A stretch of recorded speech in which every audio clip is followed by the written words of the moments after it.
Quiero compartir con usted mi opinión. Siempre hacemos un balance entre lo que debe ser la democracia y lo que debe ser la meritocracia. Para que la democracia se fortalezca, requerimos que aquellos que tienen más méritos, más preparación, más conocimiento de lo que vive el ciudadano, sean los que asuman el poder y dirijan una democracia. Sin embargo, cuando hablamos de meritocracia, sería muy complicado poder tener a los mejores gobernando si el proceso educativo, el proceso de formación desde el kinder, escuela, colegio y universidad no nos ha permitido ir formando al ciudadano costarricense. Ciertamente la meritocracia es fundamental en una democracia para gobernar con los mejores, pero esos mejores tienen que producirlos una sociedad. Una sociedad no va a tener buenos gobernantes, buenos profesionales, buenos políticos, si no ha invertido en un proceso largo de educación para que eso llegue a producir a esas personas excelsas que puedan desarrollar el poder no solamente con conocimiento, sino con conciencia social. Por eso la educación en cualquier sistema, pero especialmente en el político, en el democrático, es fundamental. Esa es mi opinión.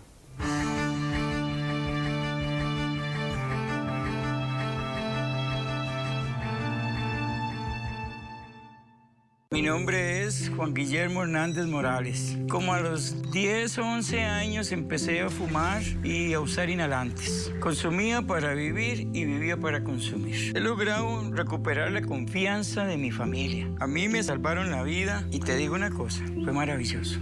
En 2019, aportamos más de 1.100 millones de colones a la atención y tratamiento del alcoholismo y la farmacodependencia. Junta de Protección Social, 175 años de hacer el bien. Los niños y las niñas que vivimos con trastorno autista no podemos pasar muchas horas de encierro en casa.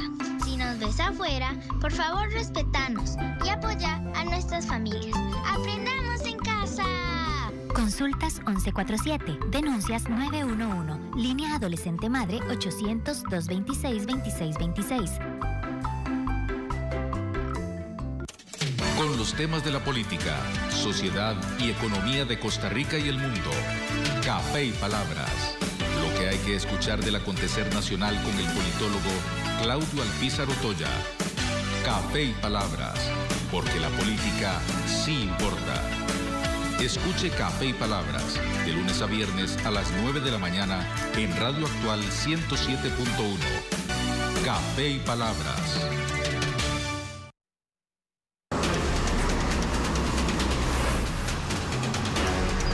Hace 4 meses, un grupo armado tomó una empresa de buses en Heredia y aseguran que ellos son la nueva administración. Decidieron invadir de forma nocturna y con un contingente armado y tomar la empresa y apropiarse. Se le remueve a él como presidente y administrador de la empresa, pero a su buen estilo dictador no nos permitía entrar. Entonces sí, tuvimos que venir un día en la mañana y entrar por sorpresa. Véalo solo aquí, en Noticias Telediario, edición estelar. Cuando dudo, me aconsejas. En mis peores momentos, me sostenés. Siempre que te llamo, estás a mi lado. Cuando caigo, me levantás. Cuando me equivoco, me ayudas. Por cuidarme cuando estaba enfermo. Por enseñarme a ser un guerrero. Por los abrazos. Por las risas. Por estar conmigo cuando estaba triste.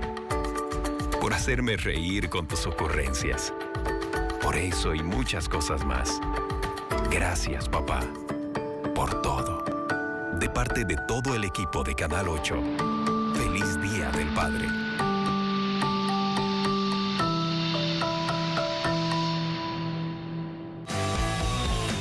Diego Obando y Paula Chavarría te traen toda la información del mundo deportivo.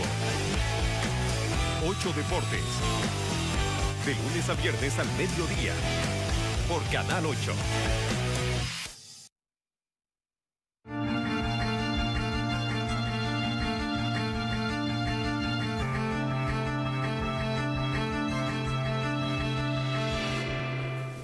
Bueno, continuamos en el segundo tiempo. Obviamente que le gusta tanto el fútbol. Claro. Vamos para el segundo tiempo. Así es. Sí, y chance nos vamos a penales. Con Saprissa no hay necesidad de eso. De ir a penales. No, nosotros despachamos el partido en el tiempo reglamentario. Sí, ese no es tema, porque los tres estaríamos de acuerdo. Sí. Habíamos quedado, Fernando, dándole un análisis sobre las deficiencias que viene padeciendo la clase política, el sistema, la misma ciudadanía. Se me veía en la mente la semana pasada que les hablaba yo de Jason Brennan, que Jason Brennan, cuando hablaba de la epistocracia, hacía referencia de que la culpa es de los ciudadanos y que hay 3 tipos de ciudadanos. Él habla de que hay unos que se comportan como hooligans, como los famosos hooligans, ¿verdad?, de fanáticos. Después hablaba de que están los vulcanianos. ¿Te acordás de Star Trek? Que había unos hombres muy racionales, muy inteligentes, eran los vulcanianos. Y también habla de los hobbits, esos que se alejan y que no les importa lo que pasa en la sociedad. Entonces Jason Brennan hace una relación de que así se comportan los votantes, los ciudadanos, ¿verdad? A veces unos como hooligans, otros como vulcanianos y otros tantos andan en común como los hobbits.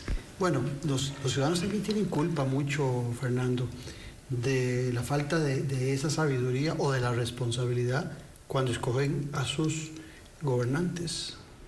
Bueno, sin duda hay una responsabilidad compartida, ¿verdad? Porque no es que existe el ciudadano y el político, no, existe el ciudadano con el político, están el político ciudadano también.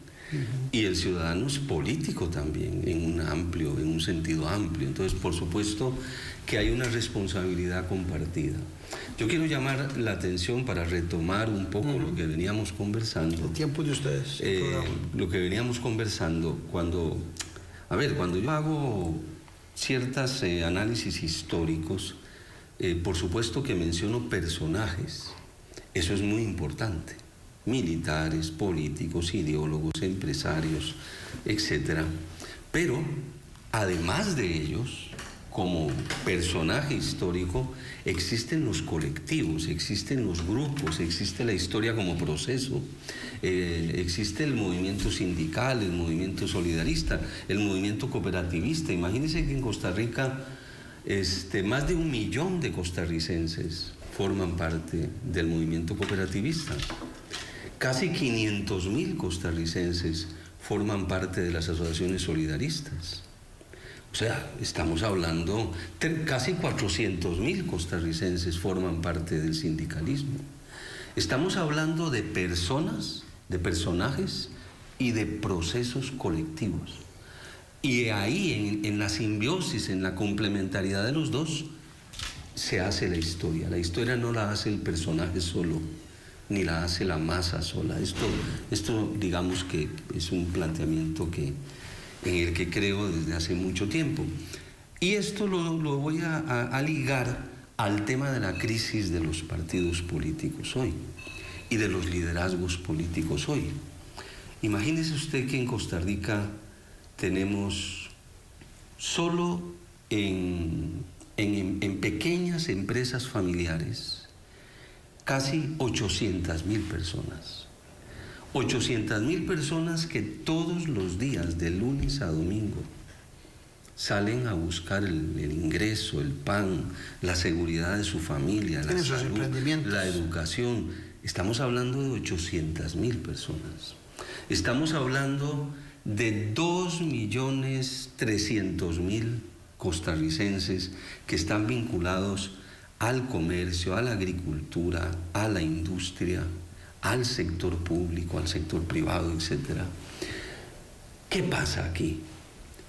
Que pero no quiero decir estrategias, que las dinámicas político-partidarias han perdido la comunicación con esa cantidad enorme de costarricenses. Y los costarricenses, cualquiera que sea su ilustración, su título universitario, la expertise que tengan, pero a partir de su experiencia, de su experiencia como trabajadores, como emprendedores, como empresarios. A partir de su experiencia, descree de eso que llamamos las élites políticas. A partir de su experiencia. Hay un documento del Banco Mundial del año, si mal no recuerdo, del año 94, en el que el Banco Mundial señala que a partir de los 90 se perdió en Costa Rica la comunicación entre los costarricenses y sus dirigentes. Totalmente de acuerdo. Y sus dirigentes. Creo fielmente en eso. Y en esto entonces, a ver, yo no veo que sea... a ver, con esto lo que quiero decir es que uno de los elementos de la crisis actual de Costa Rica tiene que ver con eso. Pero entonces, ¿para quiénes gobiernan eso? Si no gobiernan y no tienen comunicación, ¿para quiénes gobiernan? Primero hay un problema de comunicación perdida. Se perdió el vínculo orgánico, lo que en la tradición política italiana, digamos de raíz granciana, de Antonio Gramsci, llamaban el vínculo orgánico entre el que dirige y el que es dirigido, o entre las élites, sean políticas, religiosas, culturales, cualesquiera élites que sean, y ese colectivo, ese grupo social, ese movimiento histórico social. Se perdió ese vínculo. Y nuestros partidos políticos y nuestras dirigencias políticas han querido llenar ese vacío con mercadeo. Han querido llenar ese vacío con publicidad. Han querido llenar ese vacío con manipulación mediática. Con eso no se llena ese vacío. Nuestros liberales o nuestros grandes políticos... Pero con eso la gente se mueve a ir a votar.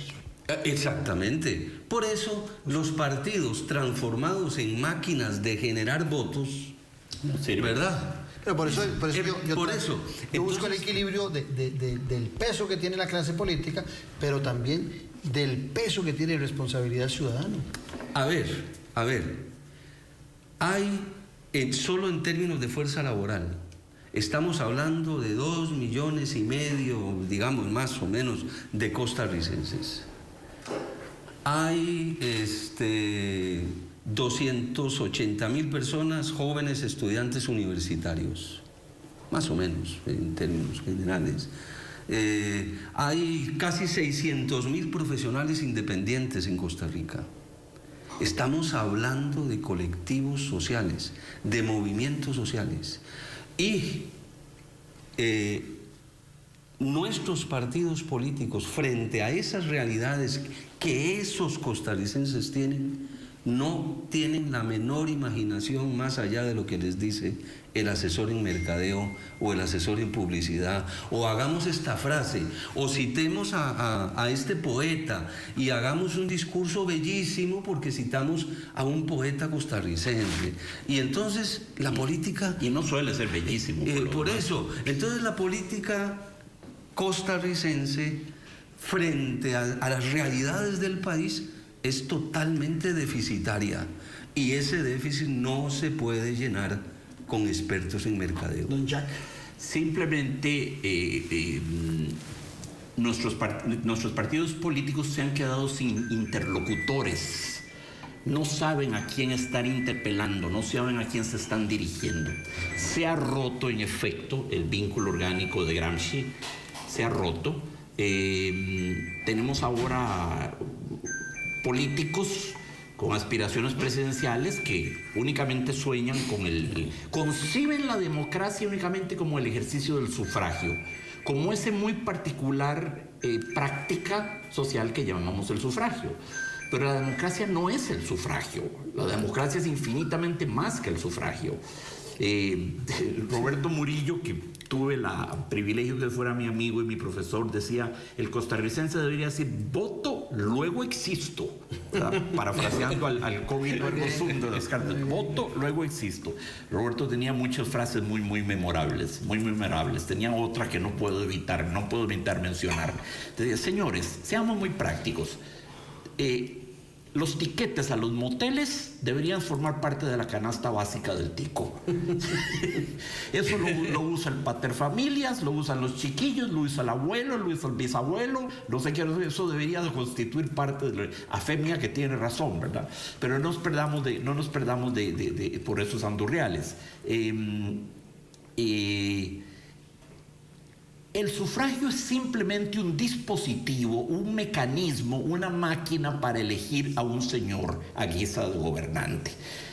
El sufragio consiste en inducir a un montón de señores a que vayan a entintarse un dedito o a coger un lapicito para ponerle una X al pie de la cara de un señor que nos ríe mesiánica y de manera irradiante desde el fondo de su fotito en la papeleta. Eso es. Eso no es democracia. Democracia no es poder votar. No, eso es un instrumento. Eso es sufragio. Eso es el sufragio. Es un instrumento, es un dispositivo, es una maquinaria. Democracia es una manera de administrar las libertades individuales dentro del marco de un marco de regulaciones que también protegen a la colectividad contra los abusos del individuo. La democracia es una manera de equilibrar esa tensión eterna entre individuo y comunidad, ¿verdad? Es una manera de resolver eso que siempre ha sido una fricción, siempre ha sido un problema. Y la democracia supone desgraciadamente un gran alto de cultura en los votantes. Un votante inculto, un votante desinformado, va a votar en su propia contra, va a darle su voto a aquel que va quizás a mandarlo al paredón de fusilamiento, aquel que le va a significar su ruina, ¿verdad? Porque no tiene elementos de juicio para votar. El voto del costarricense sigue siendo predominantemente un voto emotivo, no un voto racional, es un voto emotivo, viene de las vísceras. Viene de que mi familia siempre fue calderonista, por lo tanto, mi familia siempre fue liberacionista de hueso colorado, Dios libre, y aquí siempre tenemos. Entonces, el voto del costarricense viene de viejas lealtades familiares, de razones atávicas, ancestrales. Yo creo que ya hay menos que están apegados a ese viejo liberacionismo. Es correcto, en la medida en que el pasado... Siempre es visceral. Sí, pero sí, siempre es visceral. Eso te decía, sí, en efecto, los vínculos con el pasado se han roto. Entonces, ese punto que hablaba se ha debilitado, y por dicha, en ese aspecto. Pero sigue siendo un voto emotivo, visceral. El costarricense vota con el jugo pancreático, con las bilis, con la sangre, el sudor, las lágrimas, tal vez con las heces. Pero no vota con la razón cogitante, con la razón analítica, no tiene instrumentos para analizar. Un contrapunto breve ahí, Jack, para seguir complementándonos en esto. A ver, las vísceras, las heces, lo emotivo, también son formas de conocimiento. Sí. Ojo. Claro. Porque la experiencia está llena de eso y eso es forma de conocer. Por supuesto. Los costarricenses votando visceralmente, votando emocionalmente, votando de esa manera, han acertado muchas veces. Han desacertado otras veces. Ahí estamos caro cruz, Fernando. Estamos caro cruz. Como artista que soy, sería el último en descalificar la dimensión emotiva y visceral del ser humano. Ese es el blanco a que apunta mi gestión como escritor y como músico. Entonces, por supuesto, hay un gran valor nociológico en las emociones. Las emociones nos ayudan a comprender el mundo de una manera, es cierto, pero flaco servicio nos hacen a la hora de elegir un presidente. Es que hay que ver para qué sirven las emociones y para qué no. Para tocar el piano, para hacer el amor o para componer un soneto alejandrino están muy bien las emociones, pero para elegir un cuerpo de legisladores no nos sirven las emociones. Volvemos a la sabiduría que hablábamos la semana pasada. A la sabiduría o a cierta forma de intuición política o una gran cultura política, a lo que fuese. Es muy impresionante cómo se ha deteriorado el poder legislativo en Costa Rica. Tal vez ustedes, compañeros, recuerdan, hará tal vez 20 años se hizo aquella encuesta entre nuestros legisladores, se les preguntó a todos que de qué época había sido el presidente don Chico Orlich. Y el 70% de nuestros legisladores no sabía quién era don Chico Orlich. Era un grupo de legisladores tan ignorante que no sabía que don Chico Orlich había gobernado Costa Rica del 62 al 66 entre Mario Echandi y José Joaquín Trejos Fernández. Ese era el nivel y ese, me temo, sigue siendo el nivel. Yo te quería interrumpir ahí porque oyéndote, ustedes recordarán el gran rechazo que tenía León Tolstoy sobre Napoleón.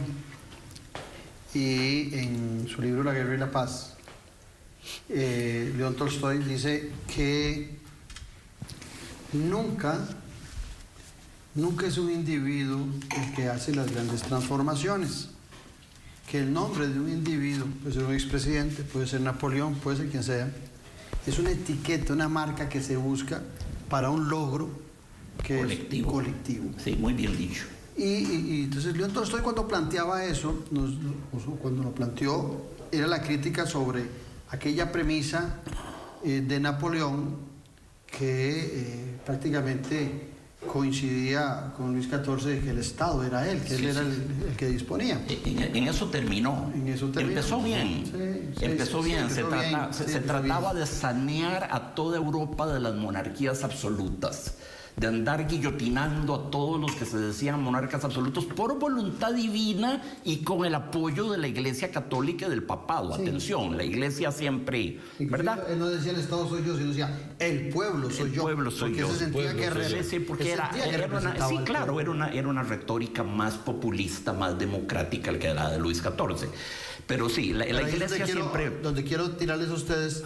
lo que yo veo. Pero Napoleón luego se hace coronar emperador y ahí completamente revela su naturaleza venal, corruptible. Nietzsche hubiera dicho humana, demasiado humana en el sentido peor de la palabra. Se revela como megalómano, como criatura sedienta de poder. Beethoven le desdedica la sinfonía heroica que le había dedicado, ¿verdad? Y pone en su lugar a la memoria del que fue un gran hombre, del que fue alguna vez un gran hombre y ahora para mí está muerto, ¿verdad? Entonces la figura de Napoleón hay que como que es muy difícil de juzgarla, ¿verdad? Sí, pero cuando traigo la cita de León Tolstoy lo hago porque es tan común oír en el ciudadano, pero tan común decir, en Costa Rica lo que falta son líderes. Y es un poco esa visión caciquista, ¿verdad? Sí. Esa visión de que ocupamos al cacique, ocupamos a una figura, a un hombre, y igual etiquetamos, pues lo planteaba bien antes, lo que hizo Calderón Guardia, lo que hizo Don Pepe, lo que hizo Mario Echandi, lo que hizo Oscar Arias, solo no hicieron absolutamente nada. No. Son logros comunales que puede ser que se hayan tenido un liderazgo para dirigir a sus huestes hacia un objetivo. Aparte de eso es cierto que no tenemos líderes, aparte de lo que estás diciendo, con lo que concuerdo totalmente, pero también es cierto que no tenemos líderes. Pero el ciudadano lo que pretende, y con ocasiones los oigo decir, es que ocupamos a alguien que sea fuerte, que mande, ni siquiera dice gobierno, que mande.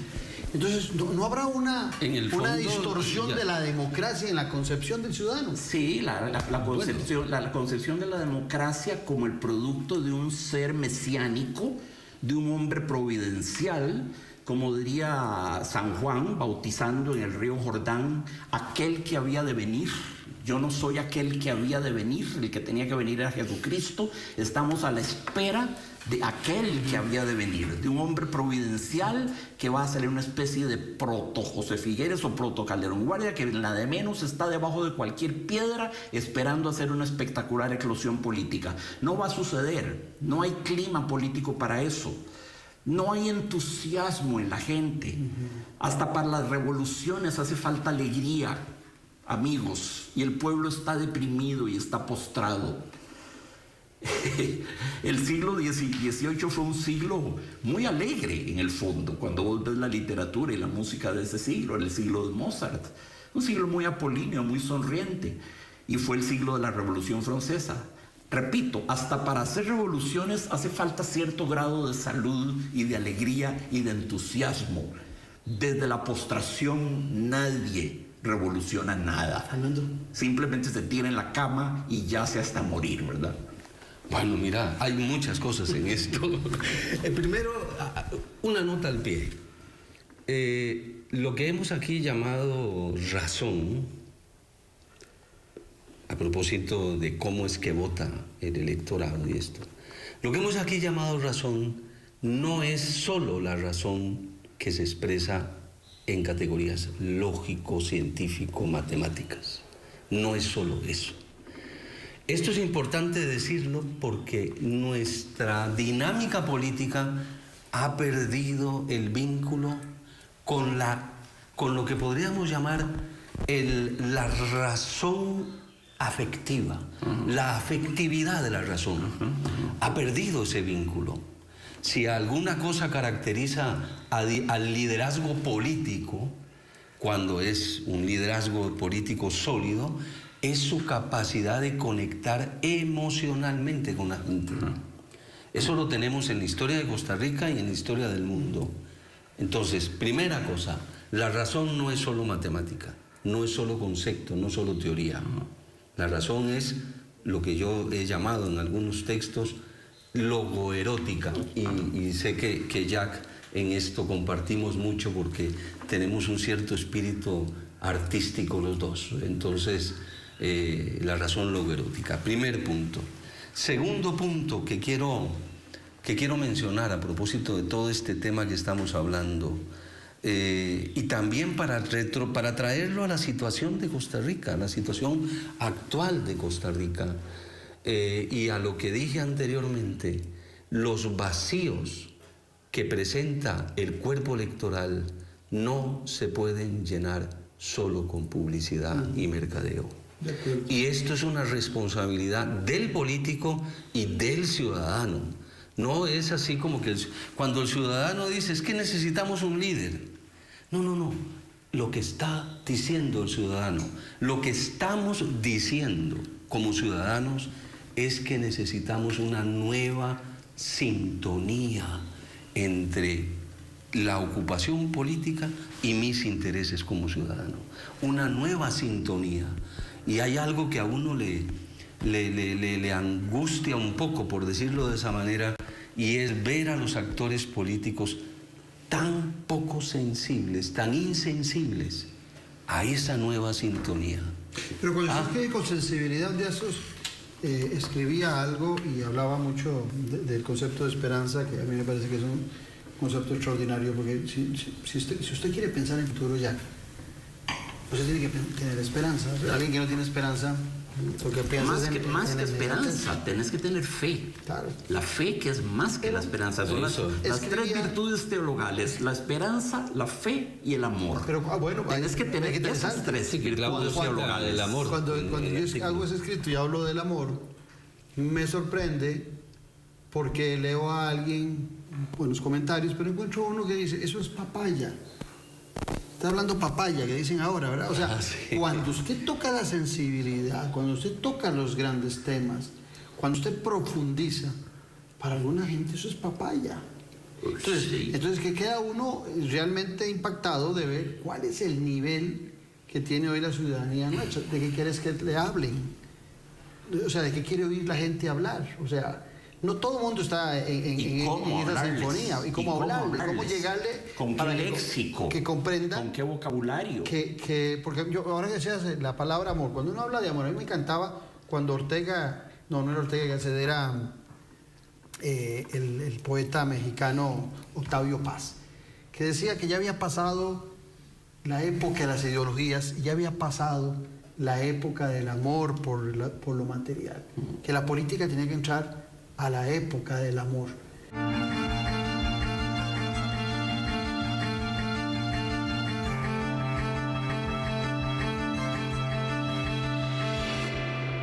Mi nombre es Caroline, tengo 27 años. Mis vacíos y muchos temores encontraron refugio en las drogas.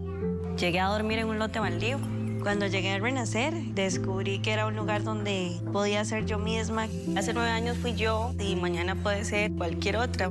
En 2019, aportamos más de 1.100 millones de colones a la atención y tratamiento del alcoholismo y la farmacodependencia. Junta de Protección Social, 175 años de hacer el bien. Los golpes no educan. Antes de enojarte, 1. Cálmate. 2. Escúchanos. 3. Conversemos.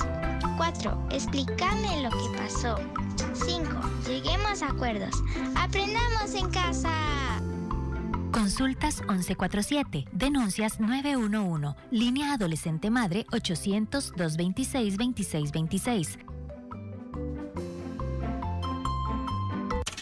Con los temas de la política, sociedad y economía de Costa Rica y el mundo.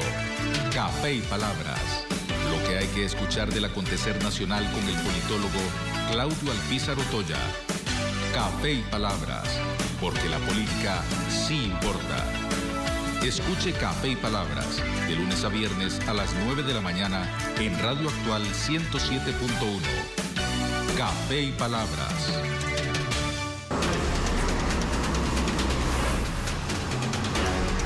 Hace 4 meses, un grupo armado tomó una empresa de buses en Heredia y aseguran que ellos son la nueva administración.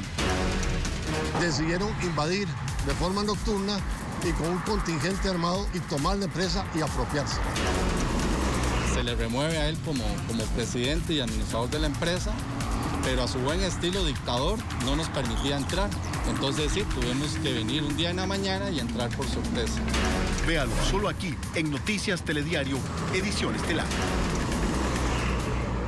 La temperatura se eleva en la televisión con La Caliente TV. Este y todos los fines de semana tendremos éxitos tropicales, clásicos de la música ranchera y esas cumbias candentes que nos ponen a bailar. Un recorrido musical sabrosísimo para que quememos calorías ahí en la casita. Hagamos un tour en nuestra casa donde los locutores de La Caliente 90.7 FM te acompañarán en una hora de buena música. La Caliente TV, los fines de semana por Canal 8.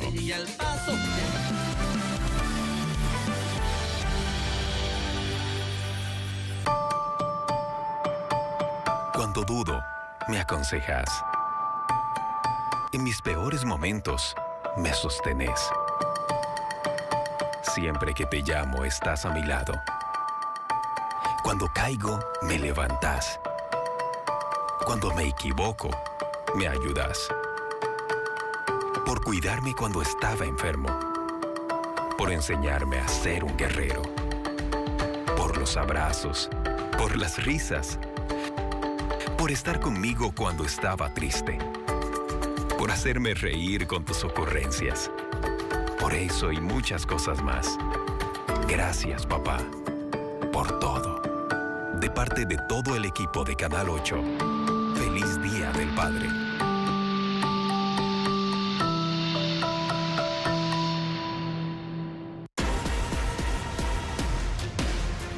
Fútbol al Día tiene nueva ficha. Diego País se une a Jacqueline Álvarez y Diego Obando. Fútbol al Día, de lunes a viernes 10 de la noche, solo por Canal 8.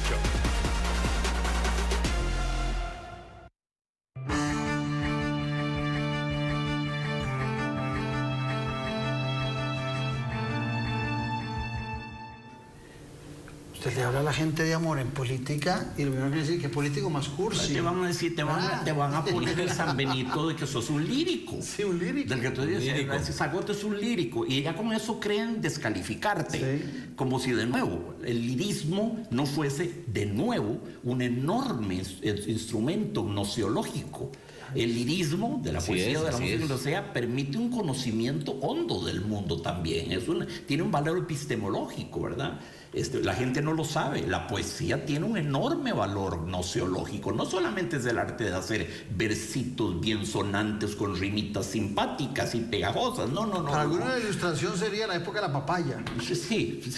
Todo el Aufklärung, todo Voltaire, Rousseau, Diderot, Condorcet, D'Alembert, Kant serían papayas. Sí, bueno, pero resulta que papayas son ellos. No.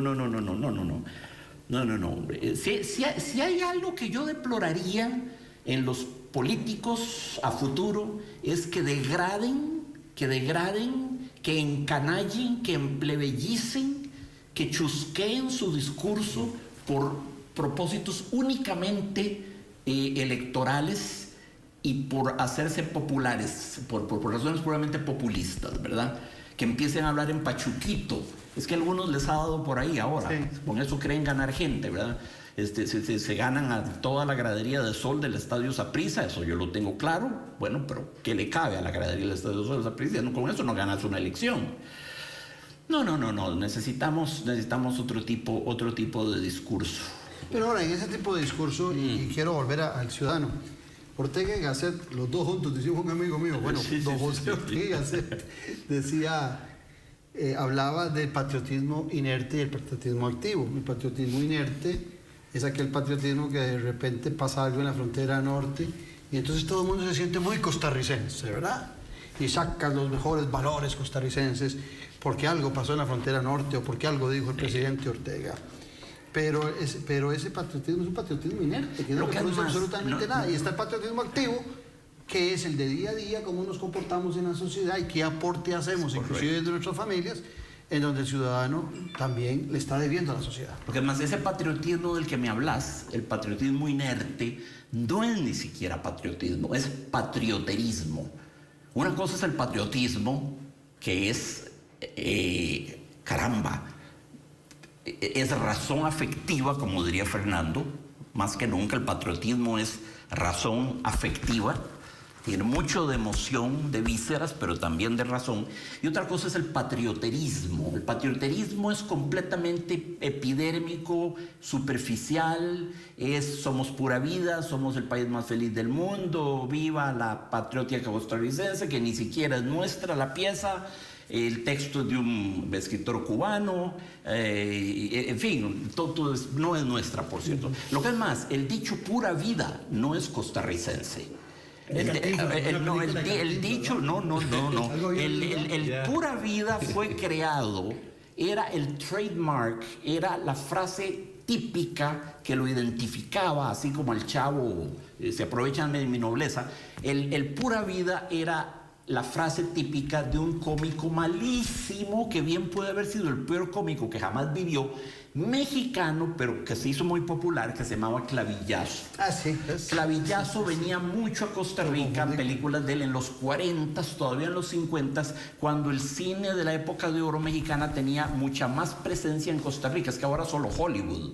Sí. Hollywood desplazó a todo el mundo. Recordemos que hubo una época en que el cine mexicano tenía mucha más presencia que el cine norteamericano en Costa Rica. Entonces nos venían así Cantinflas, Tintán, el Loco Valdés, y uno de ellos, un pachuco desarrapado, mal vestido, pésimo cómico, qué horror, nunca me logró sacar una risa, y tenía la famosa expresión pura vida, pero cada rato nosotros le decimos famosa.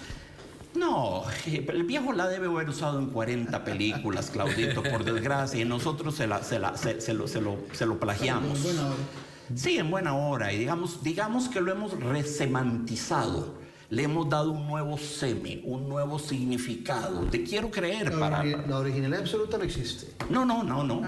No, porque cuando vos decís original, algo es original, yo soy original, significa que vos sos el origen de todo lo tuyo y uno nunca es el origen. Para eso está la intertextualidad. Yo escribo y en mi pluma sale Dostoyevsky, Kafka, Tolstoy, Julio Verne, Madame Bovary, el Quijote, todo el mundo. A mí me cuesta mucho cuando la gente habla de ser objetivo. Digo, todo pasa por el sujeto, todo es subjetivo. Todo es subjetivo.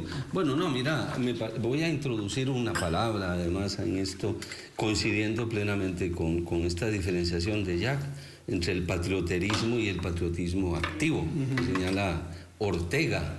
Pero quiero señalar otro punto, por supuesto, Ortega y Gasset. Pero señalar un punto, por supuesto, el patrioterismo, de entrada hay que hacer una crítica sistemática del patrioterismo, del nacionalismo, del chauvinismo, en ese sentido patriotismo inerte del que habla Ortega y Gasset. El patriotismo activo, en este sentido que señala Jack, pero quiero señalar como el patriotismo que hay que promover, que hay que estimular y eliminar los mitos que hay a propósito del patrioterismo y el patriotismo. Pero quiero introducir el término cosmopolitismo, el cosmopolita.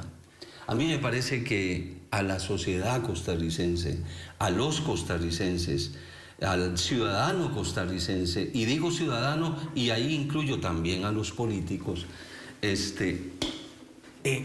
debemos cultivar un mayor y un más intenso grado de cosmopolitismo, de sentido universal. Y esto tiene mucha importancia para el tema de la política exterior, Claudio. El tema de la política exterior de Costa Rica. En estos tiempos, por los ciudadanos y por los políticos. Y por los políticos que además no ocupa un lugar prioritario cuando la historia de Costa Rica está llena de méritos que deberían ser méritos escuchados en todo el mundo. Y eso lo hace la política exterior. Lo hacen nuestros embajadores, nuestros cónsules. Pero funcionan realmente así ellos. El tema de la progresividad de los derechos humanos, el tema de la paz, el tema de la cohesión social, son temas claves de la historia de Costa Rica. Imposible no mencionar aquí, en ese punto neurálgico que estás tomando, la gran importancia que ha tenido don Óscar Arias, que ha sido realmente, de facto, un embajador de los mejores valores de Costa Rica en el mundo entero y los ha cosmopolitizado, por así decir, los ha universalizado. Porque él es una figura universal, ¿verdad? Entonces, no solo su premio Nobel, más valioso creo, mucho más valioso que el premio Nobel, la aprobación de su tratado para la regulación del tráfico de armas transfronterizo, que se aprobó que fue en el 2015 o 2010. Es nuestro más grande logro diplomático.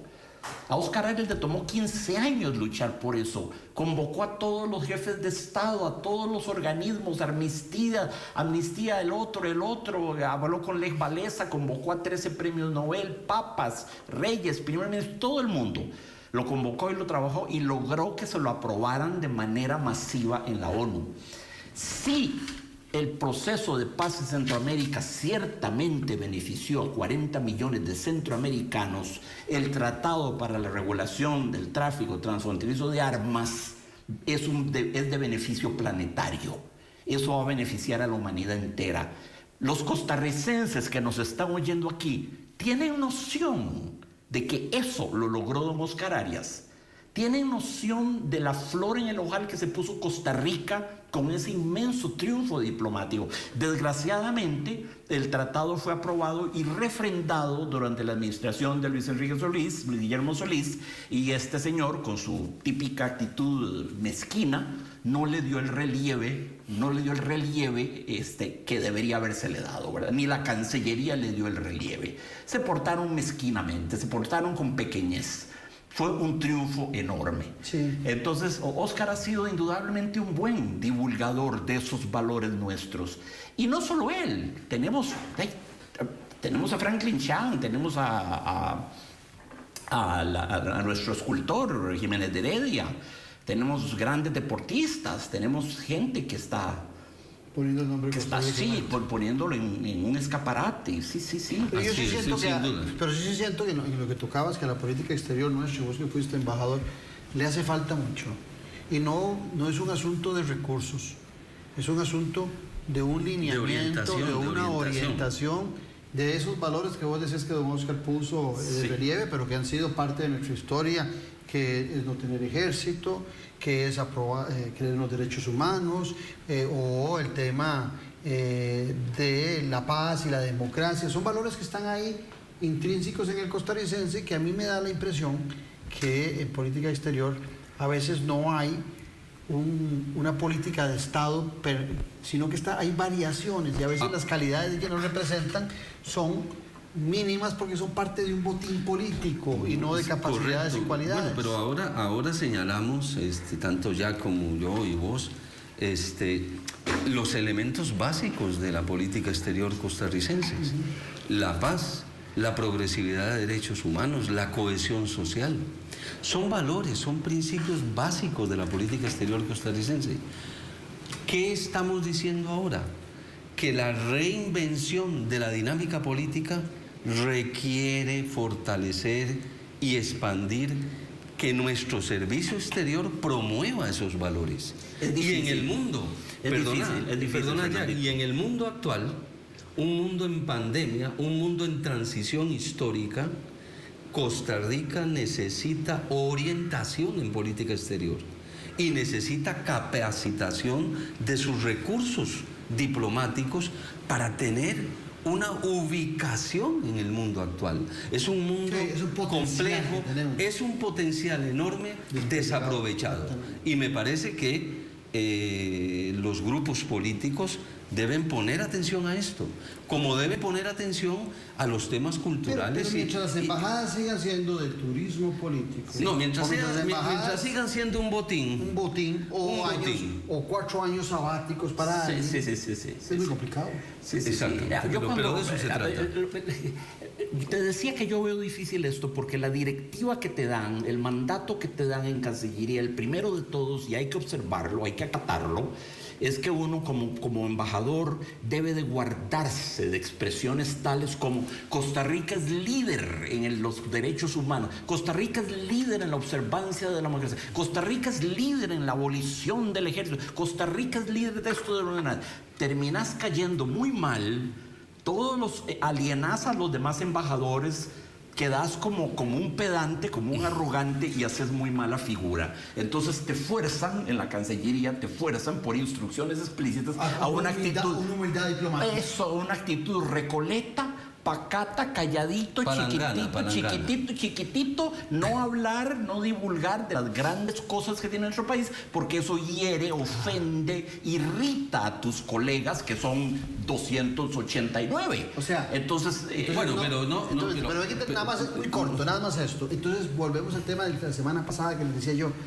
Es prohibido decir que Costa Rica es un país exitoso cuando lo ha sido.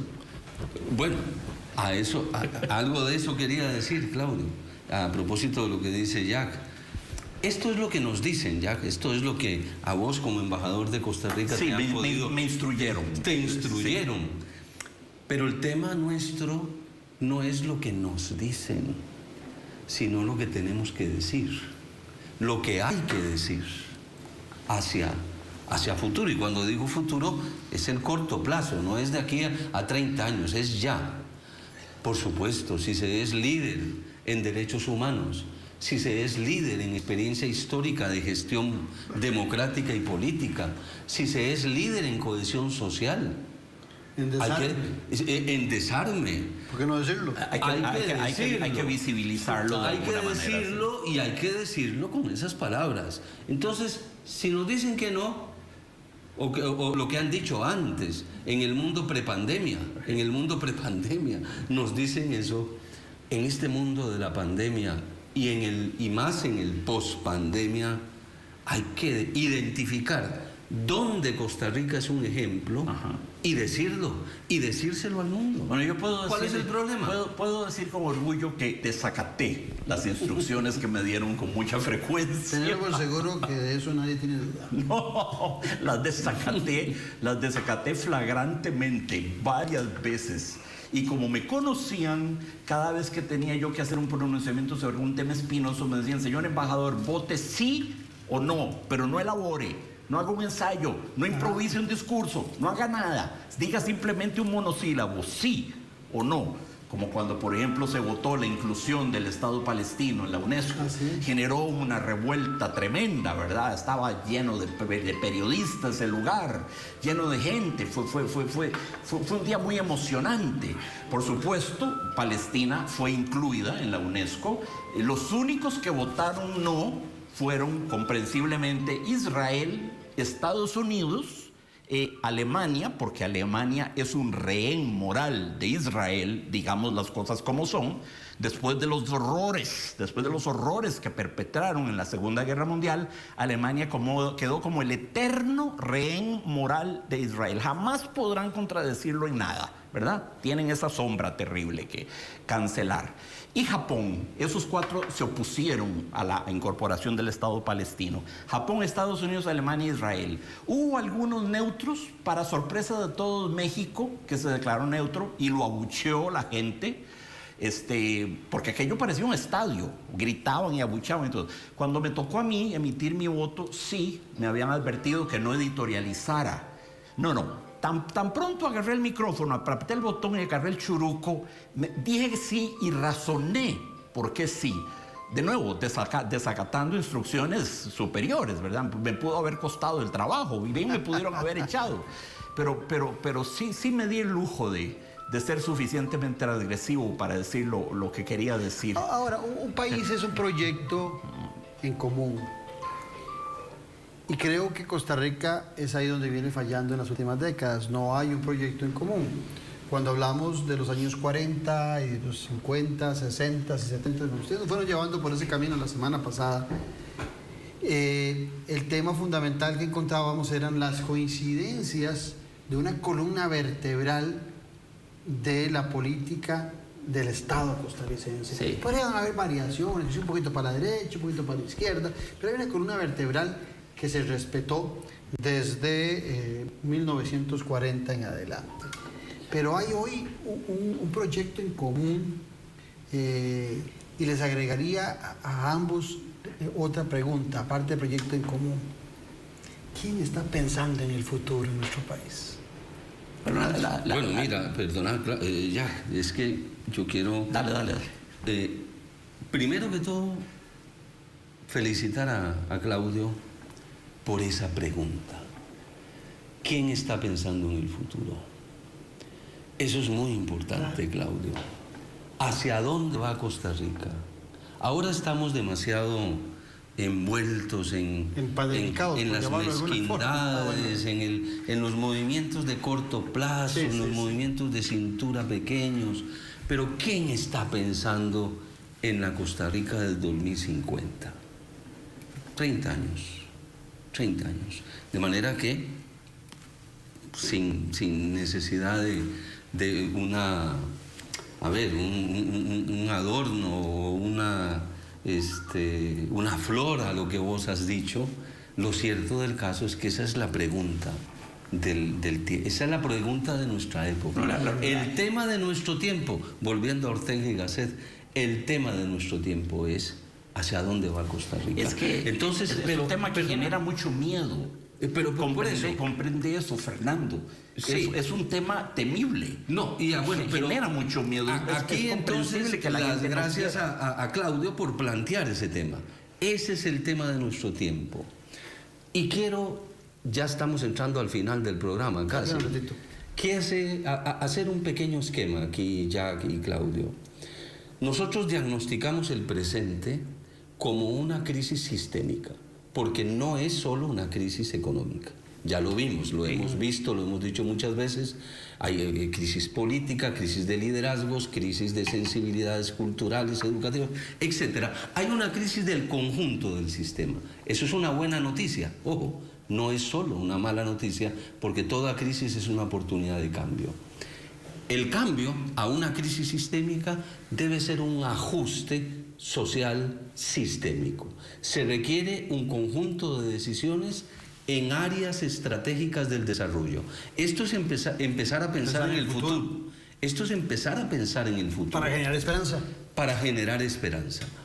Se requiere identificar áreas estratégicas de desarrollo. ¿Qué áreas? La educación primerita. Si me permitís, yo desde mi perspectiva, esa es la primera... la primer punto enfermo de nuestra sociedad que yo correría a curar. Muy bien, pero ¿qué áreas? Educación. De Florencio de Castillo venimos trabajando en eso. Educación, cultura, recursos humanos. Así es como yo lo he resumido. El tejido empresarial. El tejido empresarial Y yo le agregaría productivo social, el tejido productivo social. En Costa Rica estamos hablando de 2 millones y algo de personas que están vinculadas al tejido productivo social de Costa Rica. Estamos hablando de más de 1000 empresas, la mayoría de las cuales son pequeñas empresas, son mini empresas, son medianas empresas, son empresas familiares. El tejido social, productivo social, al cual hay que agregar el tejido científico-tecnológico, la ciencia y la tecnología y el humanismo en esa otra línea de acción. La ciencia y la tecnología y el humanismo, el número de ingenieros, de científicos, de tecnólogos, de investigadores. El hecho de que Finlandia tenga una inversión en investigación y desarrollo del 3,5% del Producto Interno Bruto y que Costa Rica tenga una inversión en investigación y desarrollo de menos del 1%, 0,40 y algo, teniendo Costa Rica una masa crítica de ingenieros, de tecnólogos, de científicos, de humanistas tan significativa y tan relevante, como dice Claudio, es una pena, es perder una oportunidad histórica. Hay que meter ahí a los artistas, Fernando. No, hay que por meter a los supuesto, artistas. por eso digo humanistas, por eso digo el humanismo, pero, a ver... Porque si no vamos a crearnos como una sociedad de tecnoburócratas, de tecnócratas. No. Es que ya... Sí, pero pues sí, claro que sí. Pero fíjate una cosa, yo estoy señalando las áreas estratégicas. Y en las áreas estratégicas cité educación y cultura. En algún artículo que publiqué menciono el aporte de la cultura al desarrollo del país. Ahora, hay un eje transversal, nos quedan 3 minutos, un eje transversal en eso. Y oyéndolos ustedes llegué a recordar una frase o una idea de Wolfgang Merkel, un politólogo alemán que no es nada de la señora Merkel ni primus, pero tiene el mismo apellido, que hacía referencia a que hay un infiltrado en la igualdad democrática, y ese infiltrado es la desigualdad socioeconómica, y ese tema también es fundamental para poder pensar en el futuro de la sociedad. Por supuesto. Sí, ya lo creo que sí. Ahora que estamos saliendo, ojalá, Dios lo quiera, de la pandemia, yo me he preguntado mucho cuáles son los grandes cambios cualitativos en la sociedad que vamos a tener. No hay día que no lea en revistas, periódicos, noticiarios, gente que sale preocupada y usan la misma palabra que estoy frito de oírla. Se debería de declarar una moratoria por tiempo indefinido sobre esa palabra, que es reactivación económica. Reactivación económica y transparencia son palabras ya enfermas, erosionadas, acabadas ya, igual que ideología. Ideología, de reactivación económica y transparencia no se pueden usar más. Por supuesto que antes de aprender a tocar arpa o violín o lo que sea, tenemos que tener la pancita llena y hay que comer. Por supuesto que hay que correr a estabilizar la economía dislocada del país. Por supuesto. Pero yo hubiera esperado, en mi lirismo candoroso, de nuevo, ingenuo, que esta pandemia generara otras transformaciones. Que generara una nueva valoración entre los seres humanos de lo que significa un beso, de lo que significa un abrazo, de la carga de emoción que hay un estrechón de brazos, de lo que significa un amigo, de lo que significa la contigüidad física, de lo que significa el amor, el abrazo amistoso, que esto nos lleve a redescubrir el afecto, el amor en sus manifestaciones físicas más inmediatas, entre montones de otras cosas. Yo soñé con que de aquí saliera una humanidad remozada, una humanidad que valorara más eso, el beso y el abrazo. Eso sería un progreso inmenso. Eso sería un progreso inmenso, pero tal parece que no, Claudio, tal parece que no van a salir el beso ni el abrazo beneficiados de esto. Simplemente consideraciones, la perspectiva economicista, únicamente como si fuéramos homo economicus y nada más que eso. Concluimos ahí. Muchas gracias, Jack, muchas gracias, Fernando. No tuvimos que ir a penales, o podríamos ir a penales otro día. Vamos a penales otro día. Primero y segundo tiempo. Muchas gracias a ustedes por habernos acompañado y los espero en 8 días acá con su compromiso con la política con P mayúscula. Un abrazo. Muy bien.